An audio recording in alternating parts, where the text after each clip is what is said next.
Live, Laugh, Larceny discusses true petty crimes that may be disturbing to some. Or could be easy listening to all you psychopaths out there. All stories are based on actual events, but details may vary. Listener discretion is not advised.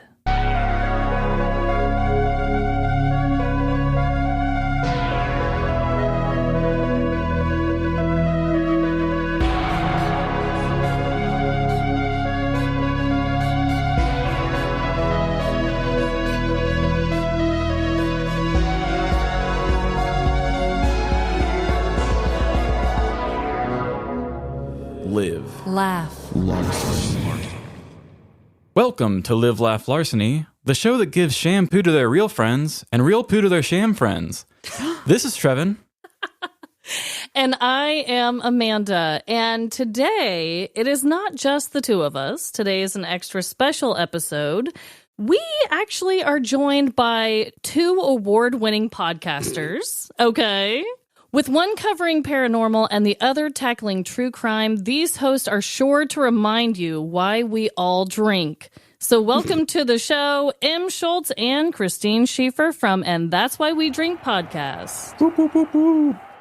Thank you. I want to applaud your little speech more than I want to applaud us being here. So yeah, agreed. It deserves an award of its own. And I will say, sorry, I immediately inserted my gasp and my sound effects that were unwarranted. So you had to introduce us immediately. Be like, who's that person in the background? You know what? Sound effects are welcomed and encouraged on this show. So you're in good company. So don't worry. Thank God. Okay, great. Well, then I'm ready to go. I'm just here to party. And party we it's shall. Trevin's birthday, by the way, everyone. Happy birthday, Trevin. We are recording on Trevin's birthday. Yes. Hopefully he can spend his day getting drunk on wine later. I hope. It better be. I certainly will be celebrating that way tonight. So I All hope right. you join me. Yeah, I'll be having a regular Christine night for my birthday. Yes, a regular Wednesday evening for me. I feel like a lot of times Christine drinks and she likes to imagine that it's in celebration of somebody's That's birthday right. without actually having the information. So now you're giving her a reason to actually feel fulfilled tonight. So It's sort of like, oh, perfect. What a good excuse. You know, when my husband's Yeah. like, what are you doing? I'm like, oh, it's Trevin's birthday. He's like, who's Trevin? I'm it's like, that's Christine's irrelevant. version of it's 5 o'clock somewhere. It's like, it's someone's birthday. It's reason Trevin's to birthday. celebrate. It's not just It's Wednesday. Trevin's birthday. And honestly, when I showed up, I thought it was Amanda's birthday. So it could be anyone's birthday for all I know. Technically 2 birthdays you got to drink for. Now I see why you take birthdays so seriously. It's all Fair making point. sense now. Fair point. Trevin, do you want to start us off with dreadful dilemmas this week? Yes. Recently, I found myself in the deep heart of Kansas City, and I realized that I do have terrible driving in the city. I'm always so bad in the city. And there was a little bit of construction going on, and I thought that a exit was closed. And so I was like, I'm not going to take the exit. Well, it turns out it wasn't closed, and there was a guy behind me that wanted to take the exit, and he was like putting his horn on at me and getting mad. So as I'm going down the highway while this guy's doing the off-ramp, I look up and he is looking over his shoulder and giving me the angriest face I've ever seen a bald man make. He was so mad.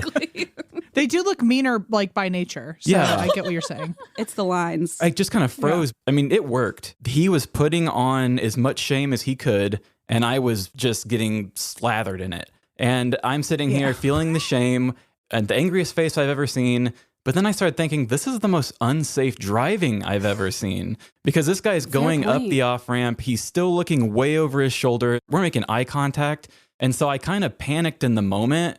And I just pointed forward and made a scared face. And, and then he just pumped his brake real quick and turned around to look forward. And then it made him quit looking at me. And then you said, gotcha, and drove away. Yeah, I thought if this guy already hated me, he's going to hate me a lot more now. He's going to find you. Yeah, be careful out there. Road rage is no I am joke. related to a bald man, and you did. I'm sorry. Yeah, so that was really personal for me. But what I really needed to say was, I do think you were driving next to my father. Oh, Uh-oh. The way that you described every, Now I'm really sorry. The way that you described every moment of that, I was like, Dad, were you in Kansas City this weekend? I finally found So you. is Yeah, he constantly cranking his neck to mean mug people on the road?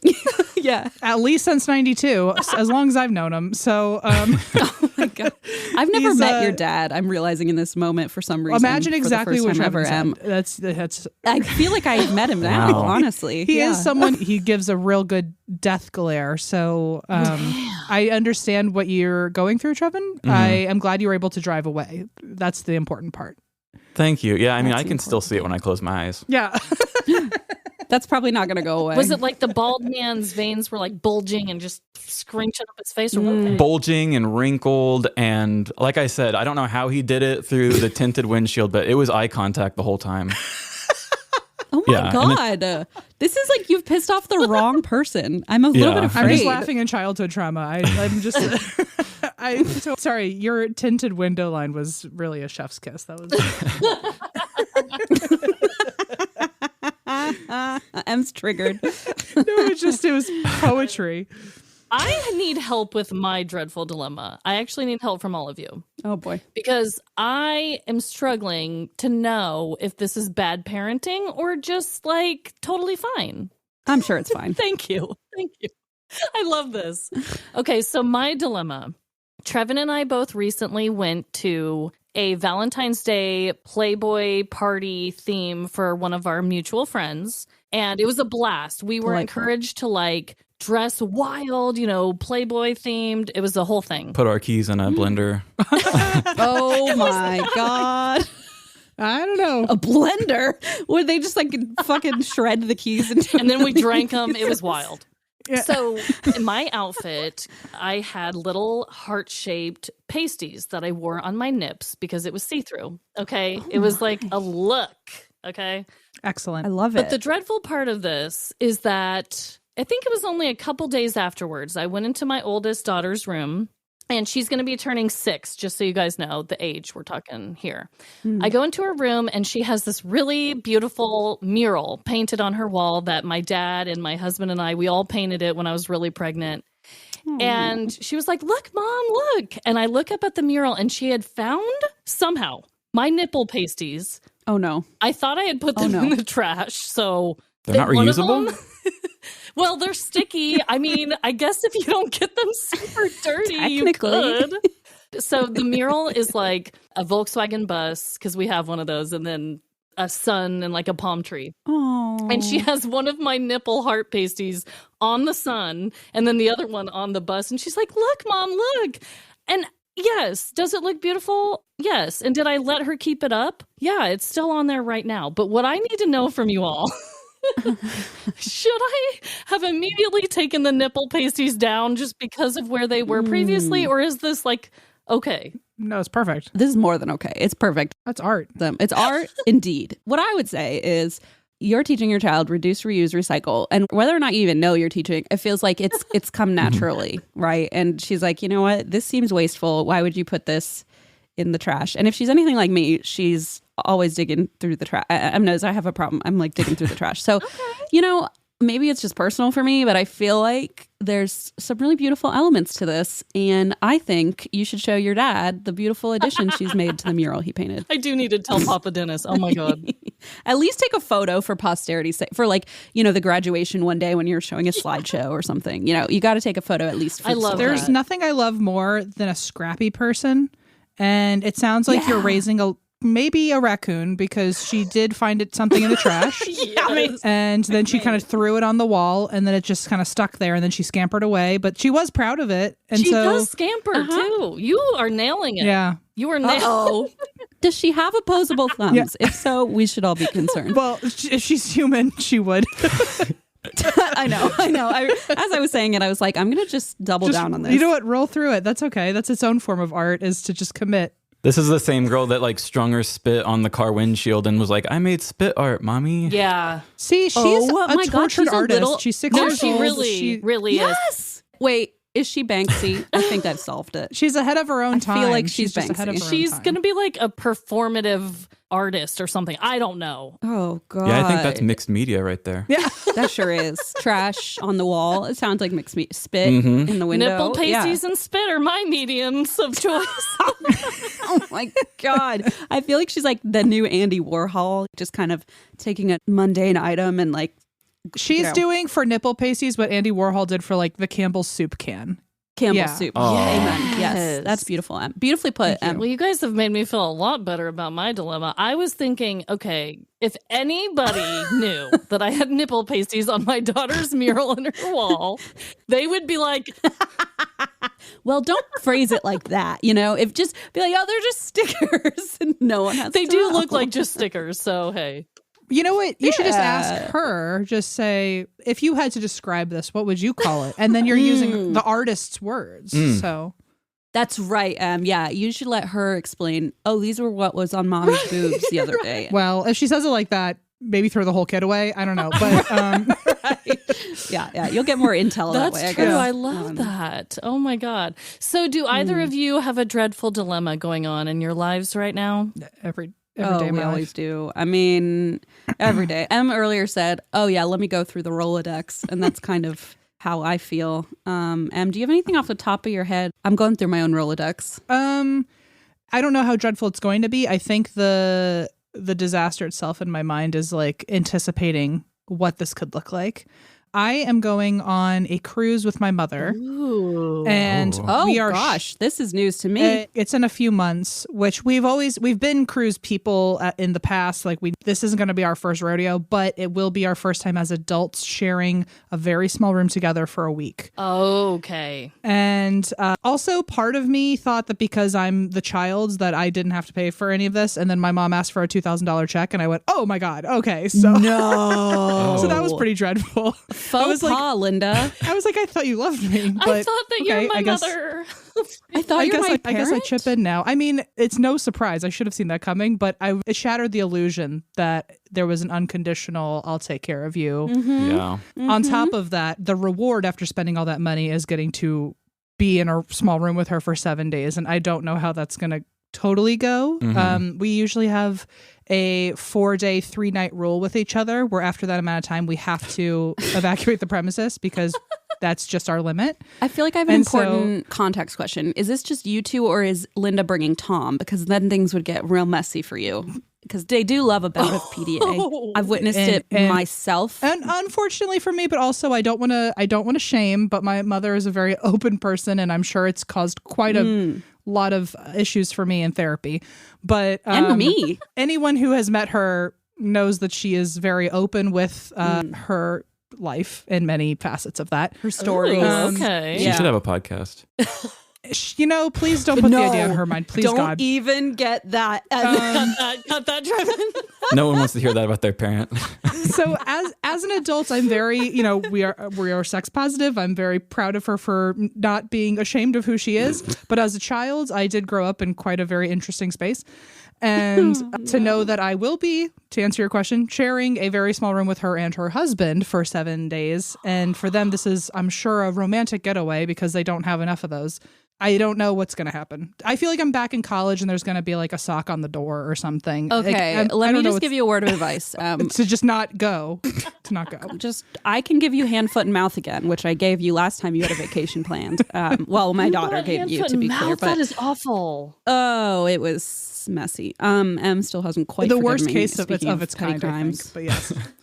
Yeah, Em still claims to be patient zero of hand, foot, and mouth. But anyway, I will give you one word of advice, which is that my brother and I on Beach Too Sandy have covered quite a bit of cruise lore, and I've never been on a cruise myself, and I know, Em, you have, but as an adult, I feel I should warn you that there is also some symbolism that goes on with, I'm aware. the pineapple and stuff, and I feel like knowing Linda, I don't know what the whole vibe is, but maybe she's, feeling a little free, whatever. If there's a pineapple on the door, I would just jump off the ship itself, just throw your body into the sea. I think pineapples for swingers. Swinging, yes. And I'm trying to protect you from kind of walking into something even more unexpected than what you're already expecting, Is that a thing on a cruise ship? People will put a pineapple on their door? Oh, more than just cruise ships, right? Is. Or on their clothes. It's everywhere. It's a lot of times, even if you go grocery shopping, apparently if you it's an upside down pineapple too, to really make it to clarify. If you leave a pineapple upside down in the grocery store while you're shopping, if someone clocks it, they can strike a conversation with you. Is that how the cake was made? Is that a sex thing? Oh, Is that what? Pineapple upside down? Cake? upside down. Is that like a swinging cake? You know, Oh my God. I gotta be honest. Did you have that at your party, you guys, with your nipple pasties and your my keys in the God. blender? Someone made a Blended pineapple keys upside and down cake upside and you down guys cake. That's how I knew had it a wasn't legit. party. There was no cake. That's how you knew. you know, I don't know what the actual origin is, but officially in my lore, that is how it got created for sure. I'll Pineapple accept cake. that. Yeah, it I'll sounds go right. and put it in Sounds- Wikipedia Yeah. and see if anybody tries to challenge it. Yeah, just go edit the page. I'm pretty sure. I think like pineapple in general means like we're open or we're swinging. Southern hospitality. Oh, it does mean southern. Oh. It does mean southern Yeah. hospitality, but I think upside down means specifically sexually. But Wow. Okay. Sure does. I guess I heard of if people have a flamingo, that sometimes means it. But my parents just have a flamingo out of innocent. Well, so they say. I think you've uncovered something. Your daughter also has nipple pasties on the wall. so My mother would you actually are get full along of- with your family. It sounds like. Just bring her over. She'll fit right in. No, but anyway, I'm not so worried about that situation. I think I'm very prepared for that situation of like, oh, I think I'm just going to take a walk and not come back for a while. But the close quarters in general is just, you know how, a parent and child dynamic works after a little too much time together. I'm worried about turning into a teenager very quickly. Yeah, I wanted to say, like, you were telling me before we hit record that you really know yourself, so you can love yourself really well. And I thought that was really interesting that you said you had the, 3-day, 4-night rule. That just shows how well you really know each other as a relationship. That's like good boundary setting. Yeah. Well, first of all, that's very kind of you to say. But I also, my mom made that rule, I think, about hanging out with me. So I think About you? I think she's like, You were like, wait, what? but I agree with her. And I think that's her general rule for anytime people are together, where like if someone's staying with you, if it exceeds 4 days and 3 nights, everyone wants to kill each other. So It's a fair rule. that's how she's operated in general. And it does also just work in our dynamic that I've noticed after catching up on things. Now when we have to like live in the present and we're all caught up, very quickly I just revert back to being a kid around her. And I was a really moody child. So Like sulky. yeah. So See, I it's am probably the for M. I knew it. Yeah. Yeah. it's for the best for everybody if like we just catch up and then leave. There's no engaging in today with each other. So Well, I just wish you the best on this cruise. That is thank dreadful. you. It is dreadful. You nailed it. You nailed it. Dreadful. You know, she's a good time with a glass of wine and a bucket of gossip to go through. She's a good time there. But, she's a good time. But when she starts asking like, have you been to the doctor lately? Look at you. Then all of a sudden it gets a little like, Look at you. it's like, I think it's time All I right. go home. I get that. Totally. What about you, Christine? Christine, do you have take a it away. dreadful dilemma? Here's the thing. I always have a dreadful dilemma. It's not quite as dreadful as being trapped in the ocean with my mother, but anyway, let me think. Yesterday, I went to my new therapist for the second time, and she recommended a book, which I mentioned briefly on our podcast when we recorded yesterday, called The Untethered Soul, right? It's some like kind of woo-woo, like journey of identity, discovery, all Cool. this stuff. So I'm reading this last night, and I did take a weed gummy, full disclosure, and I'm reading this. I'm like sending pictures to M, like highlighting things and like sending pictures. I'm like, this is so deep. But one of the things that it suggested you do to kind of like, I don't know, stay in your present self is to listen to your inner voice and how much it just fucking chatters away all day long. And I was like, what do you mean my inner voice? And then I was like, oh my God, there she is. Yeah, your inner Took zero So- seconds. I'm so tripped out because the rule was like, take a couple days and just listen all day while you're driving around, like what your voice is saying. And my voice is so effing annoying. And it was like, imagine that this voice in your head is like somebody sitting next to you in a car. And I was like, I want to strangle. I've spent 5 minutes with this person. I have to podcast with that voice. I know, right? Like, it must be tough because I'm sitting there going, like, literally today, one of the things, I was driving to my daughter's school and I'm like, okay, listen to the voice. And it goes, what an ugly mailbox. And then it goes, that wasn't very nice. Yeah, you're right.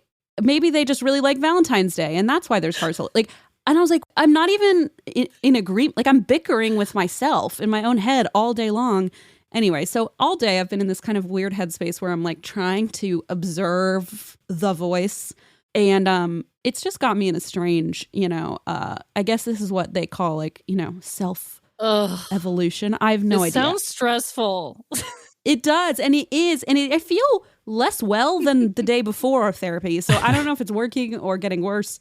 But anyway, apparently we all have this voice, and the key to freedom is to observe the voice and not be the voice. Listen, I don't know, I'm only 2 chapters in, but I'm sure I'll text them about it tonight. Is the end goal, though, to then fall in love with this voice?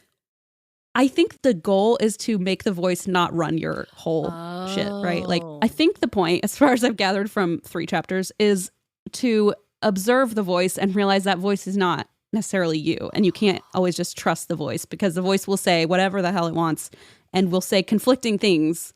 And they were saying, like, if this person's sitting next to you, like, why would you take advice from this person? Like, they sound so mentally unstable. I think they actually said that in the book. It was very funny. Why would you take advice from this, like, deeply unstable person that's, like, trapped in the car with you? And I was like, oh my gosh, you're right. The voice in my head is so unwell and unhinged. No, seriously, that really freaks me out. I'm going to now have a personification of my inner voice, and I'm afraid. Yeah. It's very freaky, and I'm so sorry because you didn't even read the book, and I'm just launching it at you. But maybe I'll accidentally evolve along the way. I mean, listen, Deepak Chopra wrote a little thing in the beginning, so I thought, well, it must be worth something. Ooh, I love that. God. Anyway, here I am having an existential crisis, so it's all good. We're all about existential crisis here. Oh, yes, we are. Excellent. I was going to suggest, because I'm doing kind of something similar in my own therapy, where to actually put like a face to that person is really important. And I don't know if that book or the therapy you're going through is the same as the therapy I'm going through. So I don't want to give you conflicting. Oh my God. Well, it's a #1 New York Times bestselling book. So maybe both our therapists have read it. I don't want to give you conflicting information though. So like maybe talk to your therapist before you do this. But I see. My therapist is trying to get my many voices to all become their own people. So that way I can talk to the person in me that represents stress, or the person in me that represents loneliness, or the person in me that represents like panic. And then I can work with each of them separately, and they're all their own individual characters that get their own individual validation. Is this integrated family systems, IFS? Yes, my therapist is also teaching me that. So that's really fun. Our podcast is going to get really weird soon, Em, I think. Whoa, you guys are on the same page, though, it sounds like. Apparently. If you want to put a face to That's not good. them, the 3 I've come up with already are Thelonious, the executioner from Shrek. What the hell? I didn't even mean to. He just came out that way. And then Pinocchio from Shrek is the part of me that intellectualizes everything. 'Cause he's so fucking annoying. And he's like, well, really, if you think about it, it should be like this. So that's my fucking brain. That's me. Pinocchio is my voice in my head. That sounds about like the same. And then the third guy is Panic. It's about my panic, and it's Panic from Hercules, the little green guy. Yeah. Oh my Loves that for God. That's actually really good. I love that they're all kind of like childhood characters. And interestingly, you might notice this too, all men, male oriented, and all of the good things I've learned that I like about myself, I have identified as female. So that's the way it should be. Sorry, Trevin. No, I'm totally with you. I have that same issue. He really does. It's interesting when you personify it. Yeah, I would much rather do anything with a woman any day than most men. Yeah, I get it. Em, have you seen the movie Inside Out? It's a Yeah, I children's was going to say, it made me think of that. Yes. That's kind of, I was picturing your little soundboard of different, but not emotion. Your harem of voices. It's like voices, yeah. Well, I learned it because we're touring right now, and I get really terrible stage fright. So I was trying to identify the stage fright, and it ended up being this Thelonious guy from Shrek who's like, pick number 3, my lord. And so that's the only way I know apparently the character is. I was going to say, pick 3, my lord.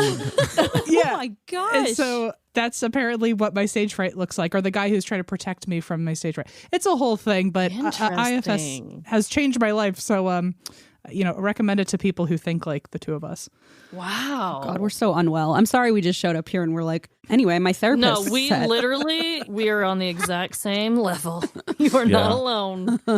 Be careful, because you're going to start getting texts from me at like 1 a.m. of like highlighted pages from this book, because poor Em has already started getting them. Well, I'm going to be sending you different personas that are sitting next to me in my car then. You're like, donkey? If you see, well, how did you get here? If you see Thelonious, tell him I say hi. Honest to God, donkey would probably be one of my voices, like a really annoying. It's probably the main one in my head, yeah. Oh my God.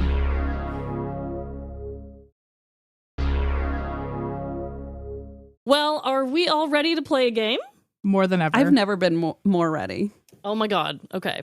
This game is called Petty or Paranormal. Oh, hell yeah.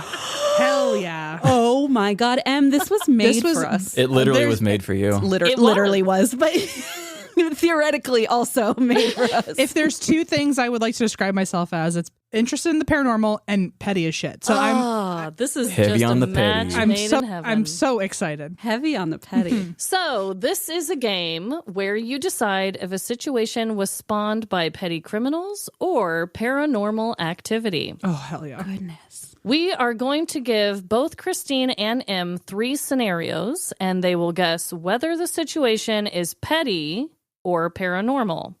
Whoever gets the most correct answers wins. Would one of you like to go first? Do you care who goes first?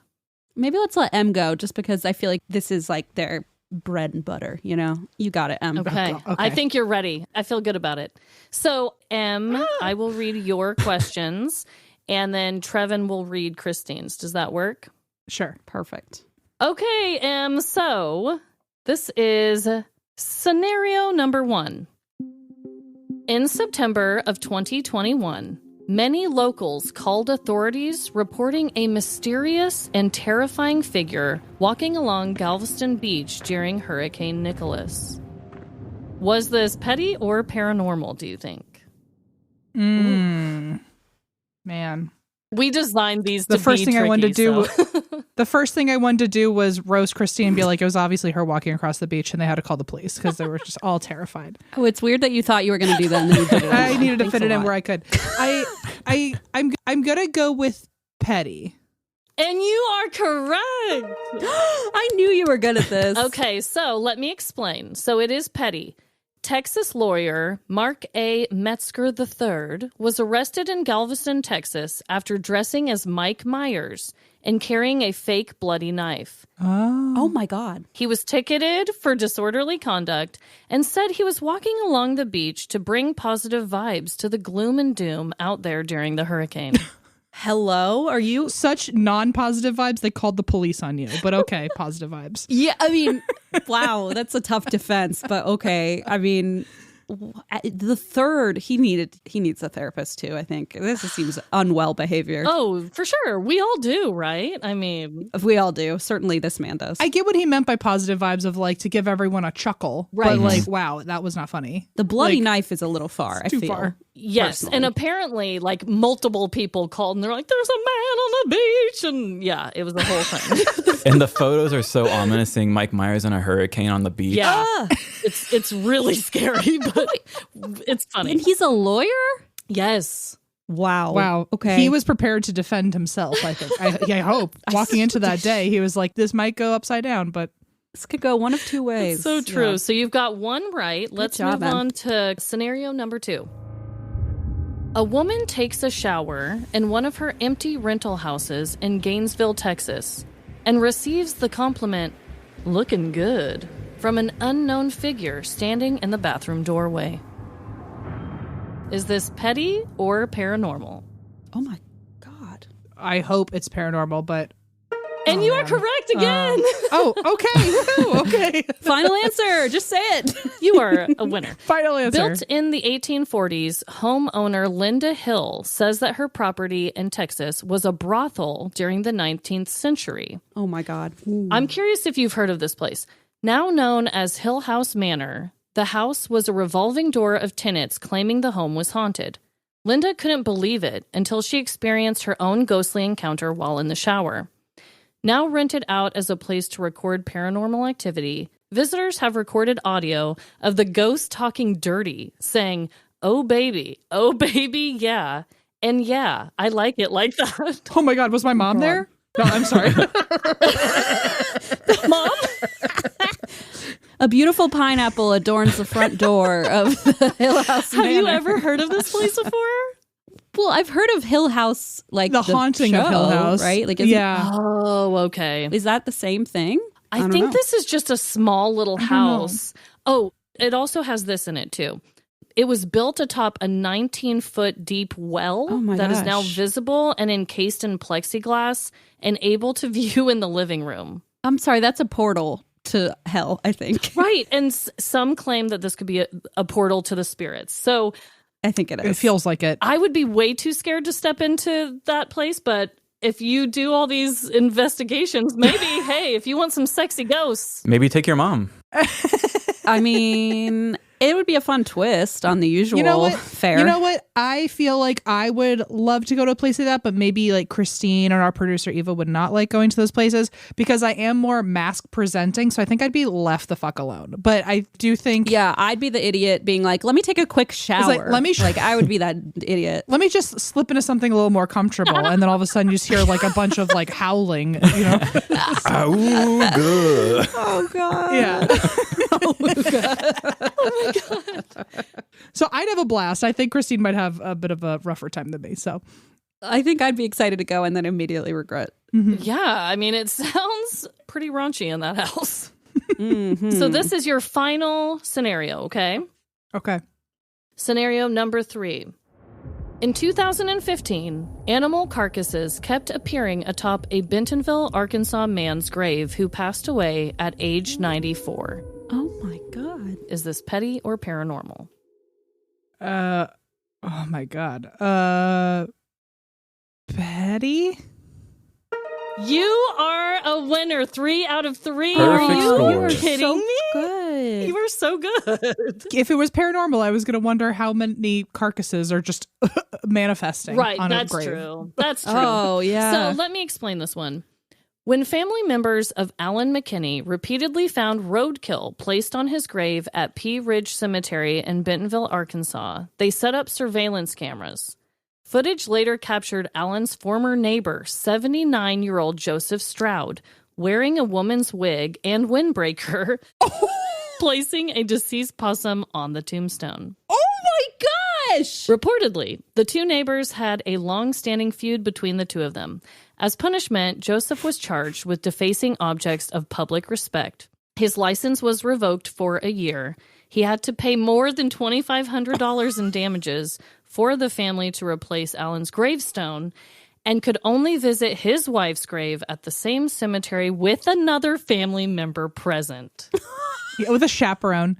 He had to be chaperone. I love, by the way, that it's almost like the one who's dead is still feuding with him of like, oh, if you're going to put a carcass on, like karma's a bitch and I'm going to be in charge of that up here. You got fines. You can't even go to the graveyard anymore. People are going to know your name and it's all going to be done by me up there. This is the wildest shit. Yeah. This is like petty and paranormal, Honestly. It's right? both. Because like, yeah, from the beyond That's the so grave. true. What a lunatic. He put on a wig. Like, come on. Premeditated. Yeah, Trevin actually, he told this one in story form. And I remember looking at the photos and yeah, he's wearing, it's like an 80s windbreaker and then like it's an old woman's wig. Do you think it was his wife's who is buried in probably that was. same freaking cemetery? And she's like, what are you doing with my beautiful wig? You're bringing dead possums in a parka? Right. In my parka, my windbreaker? I was kind of hoping that they just had like a really weird sense of humor and like they were actually best buddies. And he was like, nah, if he were here, he'd think it was hysterical if I just put a Right. carcass next to his grave. It was an inside joke. But you had to be there. Which apparently during the trial, if I remember it right, he did try to come up with a thing saying, oh, he loved animals. Yeah. He loved went animals, to right? He did try and say on that, yeah. So oh my God. So that was the attempted defense. Like, no. He probably got that crazy lawyer from Yeah. Gainesville to be like, oh, I got the perfect thing. Say you were spreading positive vibes with those dead animals. positive Lunatics. vibes. These people, they need a hobby. We told that as one of our Halloween stories this year. And That's a good one. have you seen the movie Hereditary? No. Okay, so I tried to do like my own artsy A24 hereditary story Hell where yeah. it was told from the perspective of like the dead guy's family, where it's like, oh my gosh, how are all these animals manifesting on this grave? So then my twist was that it was just a man who dressed up as his wife in a wig and dropped possums and stuff. Oh, That is like truth is stranger than fiction. Man, I don't know what is wrong with these people. man, Pulitzer Prize winner. That's a Thank great you. For real. story. For real. So, Christine, it's your turn. Beautiful. Oh, boy. I'd see. This is the thing with me and Em is I'm like always so like into and confident, and then Em gets 100%, and I get them all wrong. So I just feel like I need to warn you. I'm not going to be very good at this. Oh, great. And I'm really bad at telling people bad news. Oh, So happy no. birthday. I'll just look at Amanda and say, you got this? Oh, that's funny. I'll Yeah, do it. this I'll is- break the I could news. do Amanda, it. why don't you I'll- hold her hand? I'll tell her too. Oh, Em's worry. like, I love telling Christine she's wrong. Okay, this will be a group shaming then. Thank you. All right, scenario number 1. In October of 2017, a man claiming to be from the year 2048 walked into a bar in Casper, Wyoming to warn people of a future attack.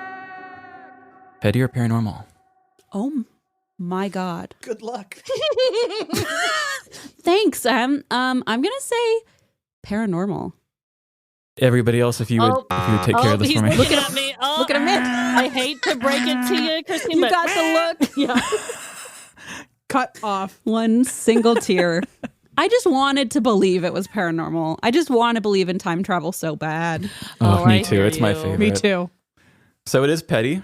Bryant Johnson was arrested for public intoxication after multiple calls were placed to the Casper, Wyoming authorities, accusing him of heckling bar attendees. After being arrested, he tried to explain his behavior by saying that aliens had forced him to drink alcohol in order for him to travel back in time.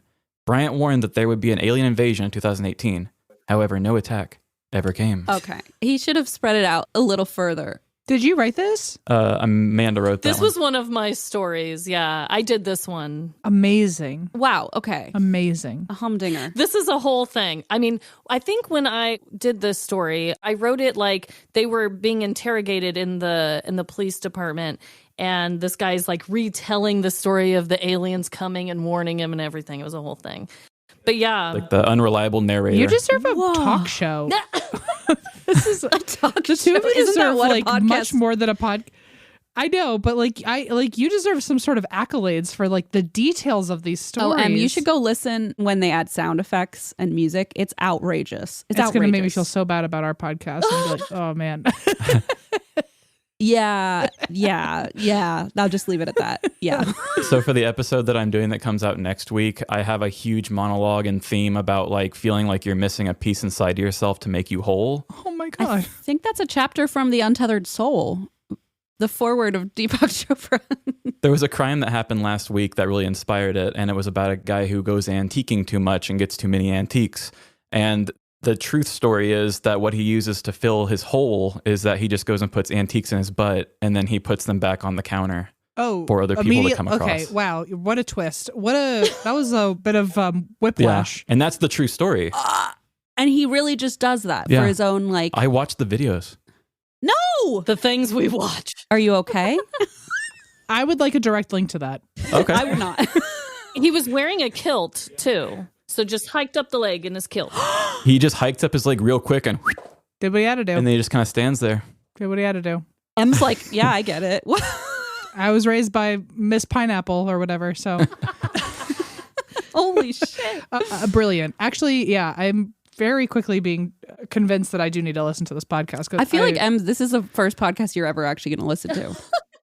That would be an honor. yeah, I'm really blown away. I feel like the two of you aren't getting enough like pats on the back for the amount of mental effort that Oh. goes into what It's you a lot do. of work, it sounds Yeah, like. it's about 12 to 20 hours a week. Cool. God. Excellent. Okay. Scenario number 2. On July 23rd, 2016, a wedding was held on a boat in international waters off of Ireland for a 45-year-old woman and a 300-year-old man. This is definitely paranormal. And you got that one right. Yes. Thank God. Okay. If you were like, no, it was a real 300-year-old man. I was Yeah, you like, didn't I hear quit. about that? I quit this game. Andy was petty. And he was ready. Honestly, I think I have actually heard about this on an episode of something where they talked about like marrying ghosts or whatever. It's a thing. It's an interesting thing. 45-year-old Amanda Teague married a 300-year-old pirate ghost named Jack. A registrar was present at the wedding. Sorry, that word is just really, I was not used to saying it. I was trying so hard not to say a register was there. You could have made it a joke like registrar. Oh, that's a good one. A registrar was present at the wedding to register their marriage. And Jack Teague gave consent through a medium that was independent of her, and even Amanda changed her name to honor their nuptials. Yet after a few years of marriage, the couple split. Amanda divorced Jack by exorcism after he began treating her poorly. I don't know where to begin on that one. The amount of information that's come into my brain in the last 43 minutes is insane. Yeah. I am seriously concerned that she didn't expect a 300-year-old ghost to treat her. Right. Yeah. Hello, he's a pirate? Yeah, she said he was like emotionally and like mentally like abusive and stuff. But yeah, I don't know. It's a whole thing. She got married. Does it say how long they were married? Did I put that in there? Oh, it says after a few years. Oh, after a few years. Okay. But yeah, it was like a whole thing. She had a picture of Jack Sparrow on the boat during their wedding. And I'm like, come on, you don't get to choose what your pirate looks like. He's not Johnny Depp. Yeah. Yeah, Johnny Depp was like, I don't think I signed off on this. Also, like, what if the medium was like, ooh, sorry, this is awkward, but he's not interested? Like, I feel like there's a lot of pressure on that medium to say, like, yep, he loves you and will love you till death do us part. Yeah, and also, like, he's, like, not that, like, stand-up of a guy. Like, did you think he was, like, a woke 2024 modern man? Like, a woke pirate that's going to treat you with all the love and respect. A woke pirate. Yeah.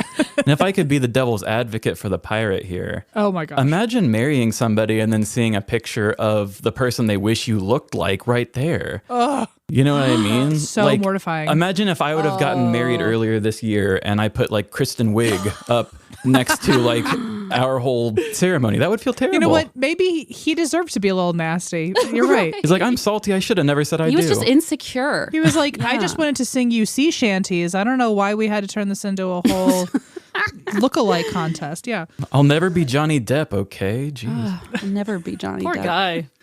Scenario number 3. In 2016, Mike Koval led a ghost hunters tour in an abandoned graveyard in Hull, Yorkshire, England, only to hear loud moans within the cemetery. I know this one, like actually from where did I learn this? From you, Em? I must have learned this from a podcast. This sounds like something I learned. It's a petty crime, right? Mm-hmm. Yes. Because I'm pretty sure they were having sex. Yep, There was a couple. I don't want to spoil it. I'm so sorry. I just spoiled it. But I remember listening to this somewhere and going, oh, those people are having sex. And then everyone who was telling the story was like, it was ghosts. And I was like, I'm pretty sure that's... And then anyway. Nailed it. Skullcoats Lane Graveyard dates back to the 1840s, and although no one has been buried there since 1959, it is full of paranormal activity. However, during Mike Koval's Ghost Hunters tour, it wasn't spirits that the group of 12 had heard moaning. Instead, it was a porn production involving... Oh my. Oh, wait, I heard this on your podcast. Oh yeah, it was one of my stories. Yeah. I'm like, where would I have heard this before? Duh. Sorry. When you retell it, I'm like, oh wait, in the sultry tones of Trevin, that's where I've heard it before. Yeah. As we revealed it in this story, it was like very ghostly sounds, and then the ghostly sounds started saying "daddy" out loud, and then eventually the moans turned into just straight up women moaning. Oh. Em, if you're going to listen to an episode, that's a really good... The sound effects on that one are out of control. What did you do sound effect wise? Well, they're moaning in a graveyard. I'm just going to leave it at that. Oh my God. I believe when they scare the man and he runs away, I did like a cork sound when he pulled out. Yeah, you did. Oh my God. Oh my God. Like the suction. Oh my. Okay, well, never mind. We can't even get into this. We Don't ask questions. So it was a porn production involving 2 naked actors and 2 cameramen. No arrests were ever made due to the 4 clothed and unclothed individuals fleeing the scene. I remember hearing this on your show and being like so taken aback that it was a porn production. Right. Like I think I thought, oh, they're just probably hooking up back there. But then it was like a whole Like a camera crew. situation. Did they sign a permit to film there? I doubt or was it. this just like a shady production Well, company? they interviewed the priest or whatever that ran the church that owns it, and he was pretty disgusted by it and didn't know anything about it. Okay, that tracks. He was just like, oh, why would somebody do something like this? But they just ran off. He is like hiding the waiver behind his back. Like, I don't know why anyone would do such a thing. Yeah, hiding the waiver and the money behind his back. In a holy place. And the money. I'm just a producer. And the copy of the DVD that he now has for his own It's just personal use. awkward for everyone. Like, I'm just picturing being on that ghost tour. That would be so wild. And everyone's like, do you hear that? Wow, do you guys hear that? Right, like everyone would be like excited, like, oh, I hear something. Whoa! Oh, no. Yeah, I feel like it probably did not take very long. I feel like there was one sound and people thought it was a ghost, and immediately ghosts weren't even an option on the table. Everyone was like, oh, It's like, I know what everyone's that's like, we about. all know what that is. It's like, should we Yeah. get closer? And most of the people are like, yeah.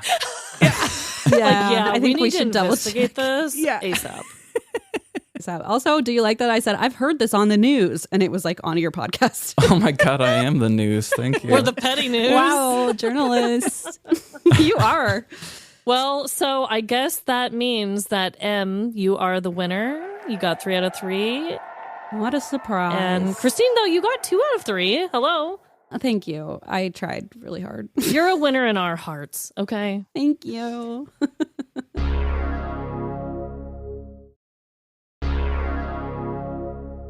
So, do you all have a petty crime you would like to share with us today?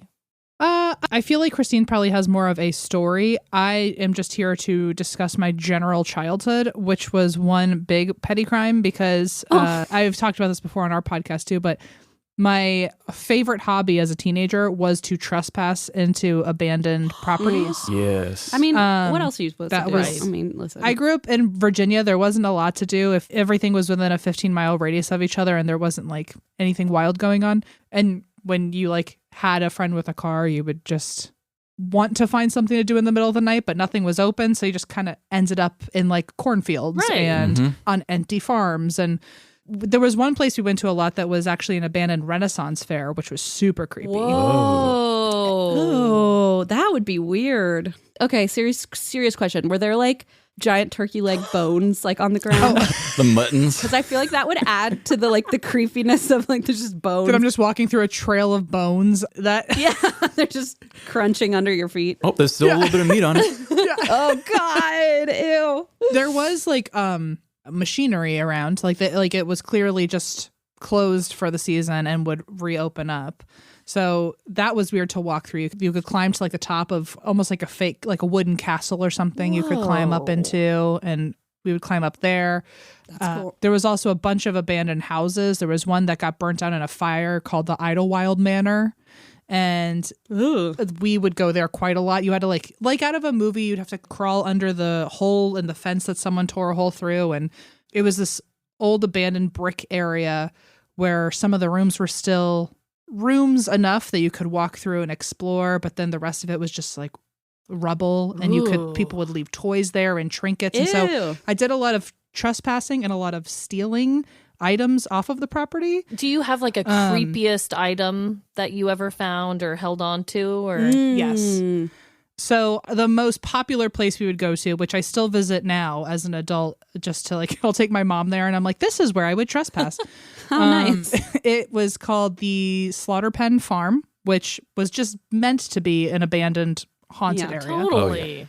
And Sounds like a movie. yeah, slaughter pen. Let's go to the slaughter pen was a very common phrase in the middle of the night. And so Wow. it was this big farm. It used to be part of like a battlefield, so that's why it's called Slaughter. And there was all these barns you could go through. There was a house all the way in the back it was old and you couldn't live in it probably, but it was a full house, 2 floors. You could walk all through it. There was a tree growing through the kitchen because it was so overgrown and abandoned. And there was a living room in there. There was a patio. There was like upstairs, there was a bedroom where there was dust collecting over one of the dressers, and you could see little handprints that were like still, they would appear every now and then. You would hear footsteps walking around in there. And next to that house one summer, there was this old bicycle that just appeared out of nowhere. I swear we walked by that area and we saw nothing. And when we were coming back from the house, we found this old creepy bike that had to be from the 40s or 50s. It looked like someone had just been riding it and just kind of tossed it to the side so they could go run off and play. It looked weirdly brand new, but it was clearly way too old. Was it like a kid's bike? It was like a kid's bike. Oh, that's even creepier. Oh, no. That's way creepier. Yeah, no, And there's no, I mean, you can do a 360 and look around. There's nobody. It's just farmland, and there was nobody. And so we saw this bike. We were about to go to college, and I was like, I need a bike for college. I stole the bike, took the bike. Oh, that is awesome. And and I did bring it with me to the first like month or two of college. But by fall break, which is like October, so it's like 2 months into college, things were so creepy all the time. Whenever that bike was around, really weird shit would happen. Things would move by itself. You would hear voices when you were in the room by yourself. At one point, I remember me and two of my friends, the two who I took the bike with, all of us felt something in the living room staring at us, and we all fell asleep holding each other because we just felt something so evil in the room with us. Oh my God. And it got, Oh my God. It got to a point where we actually all together drove the bike back to the slaughter pen and left it exactly as we found it. And into the farm just shouted, "I'm sorry." And after that, we never felt that weird thing ever again. But something was clearly upset that we took their bike. What? Whoa. I mean, That yeah. is eerie. Oh, Yeah, my that's a big gosh. item to take. I was expecting you to say something handheld. I know. I was thinking a little trinket, but yeah, you're like, nah, I needed a bike for college. And a whole need a mode of vehicle. transportation. Yeah.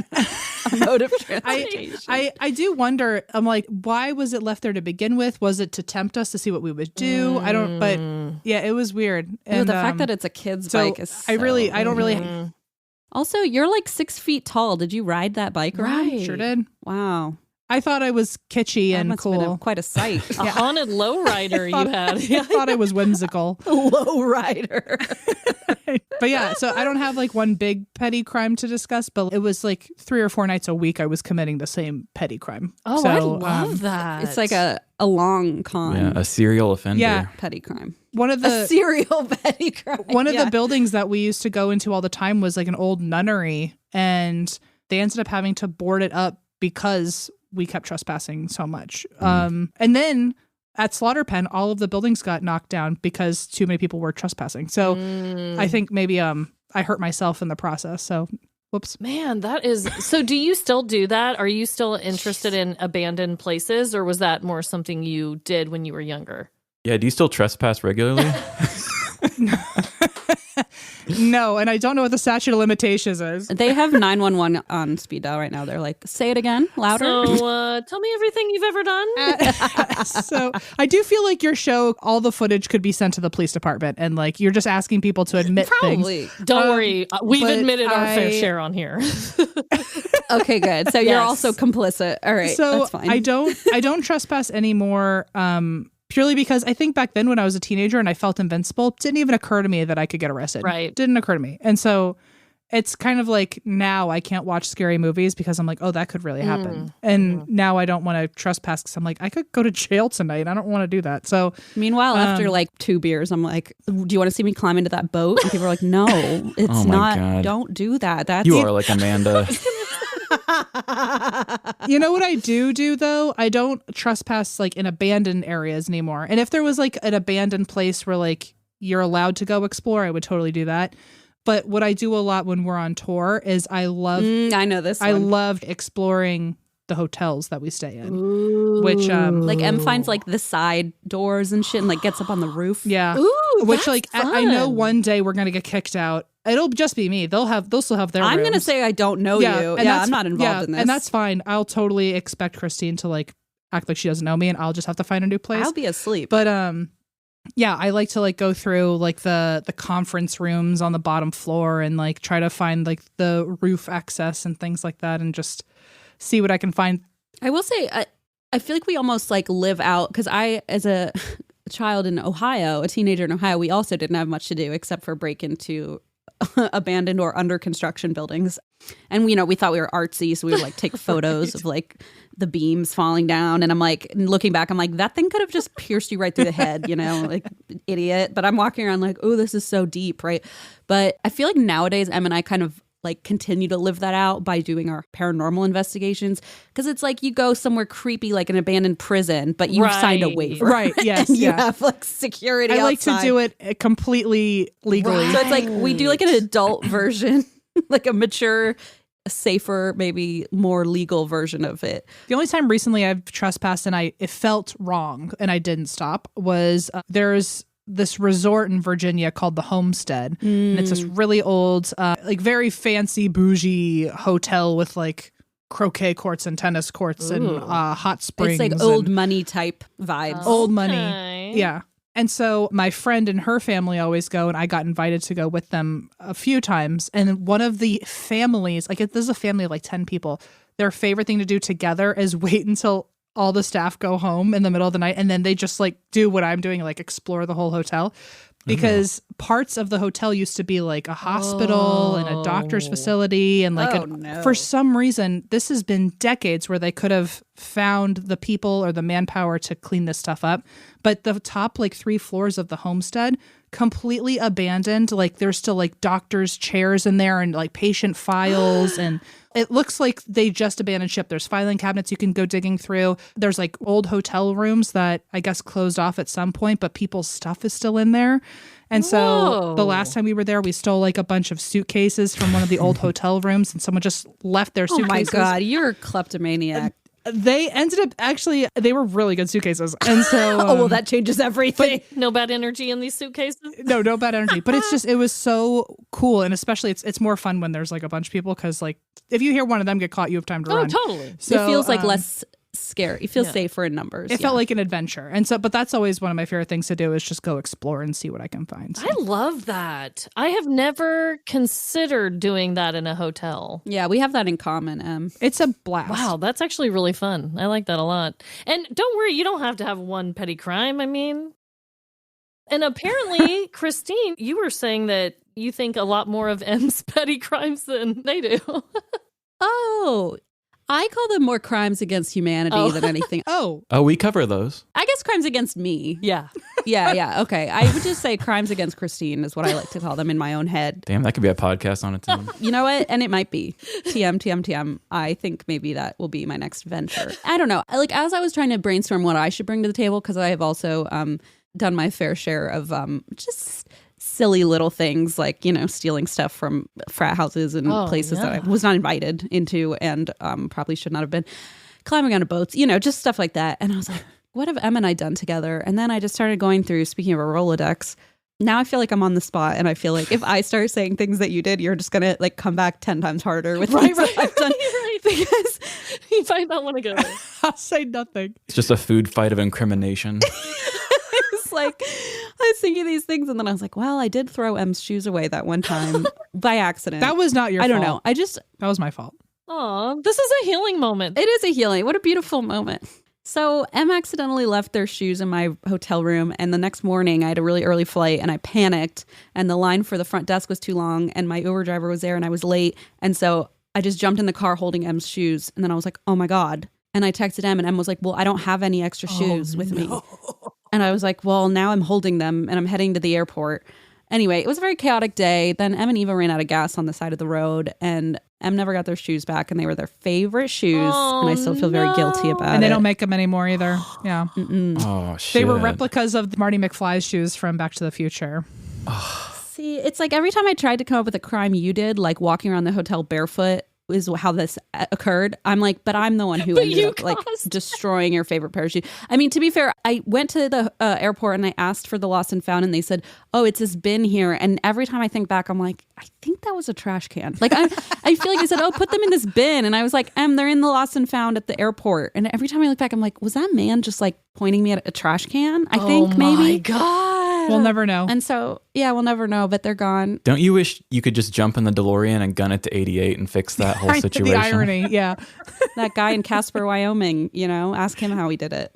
Anyway, so I feel like it's not fair for me to, we also, I feel like most of the things that you've done that I consider crimes, at least that I know about, have been, how do I say this carefully?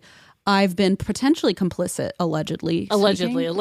So allegedly. I don't know what you're talking about, but I could use an accomplice. So yeah, you're right. Yeah, I feel like anything that I try to kind of say that I'm like, well, I don't look any better in this scenario. So, Right. So instead, I brought a crime from my childhood. Oh, is that what we're going to hear today? Is that your crime? It sure is. And this is actually the first time I've ever, I think, told this story publicly. I don't know if Em knows it. I kind of blocked it out for many years. So I wrote it out dramatically for you. I hope that's okay. Oh, no, that's great. You know it's fine. Oh, I'm so nervous. Em can, you guys can interrupt if you want. Em probably won't. I'm just going to take it in. So I'm just excited. soaking it in. I'm so nervous. Got this. Okay. This is a story called The Coat Room Caper by Anonymous. Bye. Derivative. Shut up. Okay. As the resident weirdo of her Catholic elementary school, Christine Schiefer's blank, brown-eyed stare and German accent made her more of an observer than an active participant of her first grade class. Until one crisp autumn day when Christine decided to unleash her inner Rebellin. That's German for rebel. While her classmates frolicked on the playground, she used her suddenly convenient solitary status to sneak around the brick building and enter the classroom using a back door. It was then that she spotted her intended target, the school coat room. This cozy nook, adorned with multicolored lockers and creepy murals that no one in their right mind would have considered cute, was usually reserved for the mundane task of storing backpacks and winter wear. But not today. With a glint in her eye and mischief on her mind, Christine began her clandestine mission. She tore through the coat room like a tornado in a sweater factory, deftly grabbing coats and backpacks and switching them from one hook to another, leaving a confusing mess of mismatched name tags. As the clock ticked loudly above, Christine knew she was running low on time. But she wasn't content with mere chaos. No, she had grander plans. As her classmates' belongings lay scattered like fallen leaves and their backpacks now hung under other kids' names, Christine zeroed in on Alyssa Evans' backpack. Alyssa, who had unknowingly become Christine's enemy number one. It all began the day Alyssa had announced to the class that she was older and taller than the rest of them. It all ended that day, too. That bitch! She thinks she's so special, Christine thought to herself as she grabbed Alyssa's backpack and hauled it into the girls' bathroom. Upon crossing the threshold, she stopped and shook her head. No, this wouldn't do. In one swift movement, Christine spun around, pushed the door to the boys' bathroom open, and tossed Alyssa's backpack straight into the trash. Time to take out the garbage. Where it landed with a dull thud amidst discarded apple cores and crumpled worksheets. Her work here was done.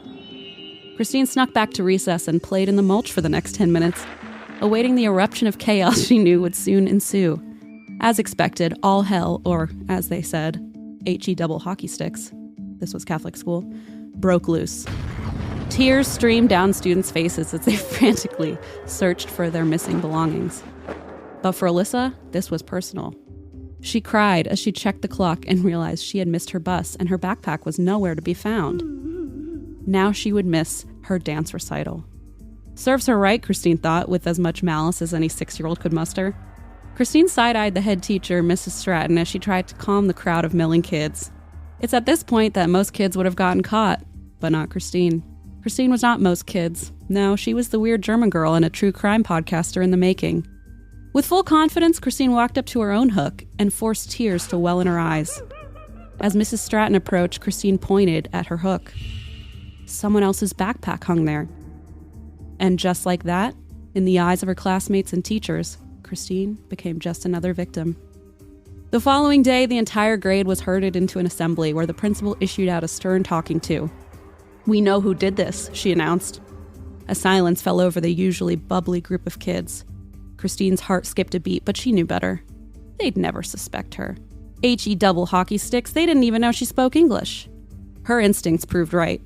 All the kids were told to close their eyes. "If you raise your hand and tell us you did it, you won't be punished," the principal announced. How stupid do they think I am, she thought. She dutifully closed her eyes and waited, hands firmly placed on her crisscross applesauce legs. After 2 painfully long minutes, the principal sighed. All right, let's just get on with the school day. Against all odds, she'd done it, and she'd gotten away with it too. After this, Christine pulled no more shenanigans. She upheld her status as a straight-A student and shy wallflower. It wasn't until more than a decade later, as she and her best friend Alyssa Evans sat side by side recounting memories of elementary school, that Alyssa broached a subject Christine hadn't thought of in years. Hey, remember that time someone in first grade attacked our coat room? That was crazy, Alyssa said. And they put my coat in the trash can of the boys' room. Sounds like you deserved it, Christine said without thinking. It was you? And that is the end of my tale.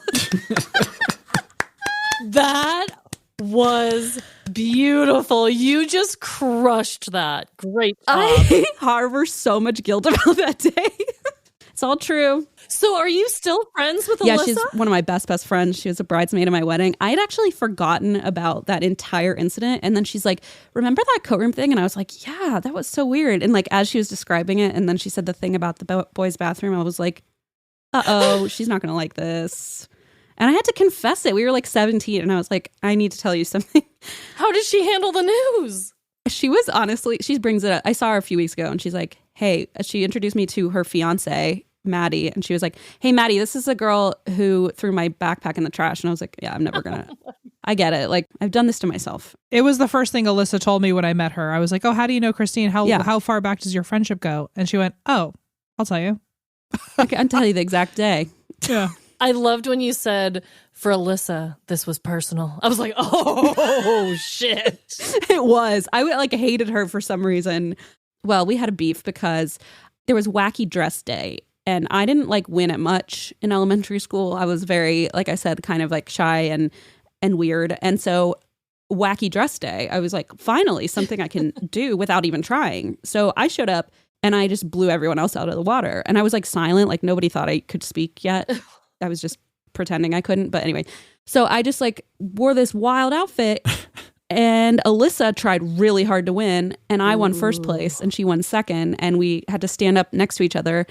But then her prize was cooler than my prize. No way. And so Christine. afterwards, she's like, my prize is better than yours. And I was like, I won first place. Anyway, so we had a beef for a while, but... What was the prize? I need to know. I feel like that's the beginning of your weird complex about how competitive you are. Maybe. It's like you could be first place or you could have the cooler prize, but I'm going to get both. I would like both. Well, I just don't see anything wrong with that. And thank you for asking, Trevin. The prize that Alyssa received was a huge set of stickers and watercolors and markers and like a big craft set. Okay. And I think I got like a book. And I was like, I want the craft Who set. was in charge of placing the Oh, yeah. prizes? That was their fault. Thank you. CM, you understand. book? I was like, I worked so hard on this. A book? A book? At 31, I'd be like, What? a book? They didn't even think I could speak English. Like, why are they giving me a book? If I had Anyway, kids... You had to unveil your closeted wacky side for this. Thank you. Yeah. I tried really hard. They really, though, had a full-on assembly about the coat rack situation, though? And I didn't even tell my mom. Like, I didn't tell anybody. Looking back, I did not realize, well, I don't think I realized what the hell I was doing to begin with, but I Yeah. did not realize like how chaotic it would get. Most kids missed their school bus. And so they started having to call parents to like come pick up the kids, you know? And so a lot of kids missed the bus that day. I also like, I didn't even add this in, but I wrote letters to kids from other kids. I wrote like, I am in love with you from Chandler. And just like put it in someone's backpack. Like I just was. This is like old school catfishing, right? Like catfish matchmaking. It's the beginning of a pathology is what it is. It It's is. Like, Sure that's- is. Sure is. Oh The my God, manifestation I of love it. Can you, Yeah, all, I don't just know. to give them more context of how twisted you were, can you also tell them, because you alluded to it, let them know the story of how everyone found out you actually could speak English? Oh, no. Thank you for asking. It was third grade. I'd gotten away with it for a long time. Or no, it was second grade. I'm sorry. It was second grade. I had gotten away with it for a long time. And years and it years just and meant years. I like years. Yeah. I started at that school in preschool. So I had gotten into second grade without really saying anything. And Oh, my God. yeah, one day I walked into the cafeteria and I had my like little tray with my chocolate milk. And then they handed me a plate with far too many green beans on it. And I said, I do not like green beans. Thank you. The teacher literally called the principal. They pulled me out of lunch and brought me to the office and called my mom and said, "Oh my God, she started speaking today." And my mom said, "What do you mean she started speaking today?" And they were like, "Well, we didn't know that she could speak English." And my mom was like, Oh, "What? my. Like what do you mean she doesn't speak English?" And I was like, "Damn it." The green beans trapped you. And you know what? I still fucking hate green beans. I was going to say, did they ever grow on you? Certainly not. Okay. They were so ready to call that a miracle. Ugh.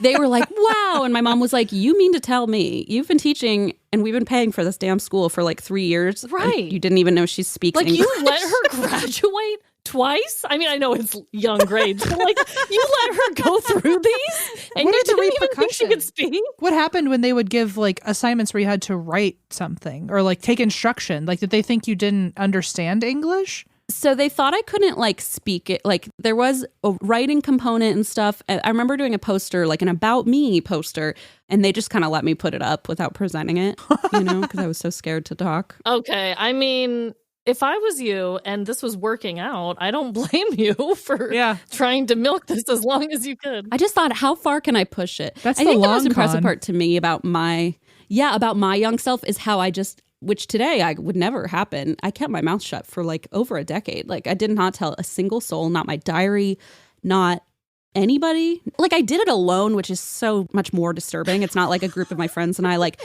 riled each other up. It was like just in my own sick mind. I was like, this is a good idea. Like, I don't know. We all do sick, twisted shit when we're young. And you were, what, 6, for you said? fun. Like, ugh. 6. Well, your daughter's 6 now, and she's putting nipple pasties on the wall. Exactly. And guess what? Okay, my daughter, she is a kindergartner, and I volunteered to go on a field trip. And the teacher called me, and she was talking to me about the field trip and everything. And she's like, "I don't mean to pry, but are you Lila's biological mom?" And I was like, "Yeah, why?" Whoa. And she was like, "Oh, well, she was really upset the other day, and she said that her mom had died." Brilliant. Petty or paranormal? Right. What is it? You tell us. You're the master It's at that Betty. game. I am alive as far as I know. And so, yeah, I had to then explain to the teacher, yes, not only am I her biological mom, but I'm alive. And it was super awkward. And I had to confront my daughter. And we talked through it and everything. And I was like, please never tell someone I'm dead. Wow. But kids just do really weird things. I think kids just like say things and see what happens, Yeah. right? It's like, I'm just like testing my environment. And I took it a little too far. Yeah. It was a good lesson for her. I think she was watching a lot of Disney movies or something. And They've always got a dead parent. They always do. They do always. There's always a shipwreck. She just wants to be a Disney It's princess. It's not you. She just wants to be a Exactly. princess. Yeah. She has a bright future and you're not in it. Yeah. But you will be the milestone that causes it. I feel like Trevin was like, I'm not good at delivering bad news, and then just like announces the most devastating he's blow like, your of the whole podcast. daughter's better off without you. That's a really good point. Why was that so easy? Because it's to me. You're used to this.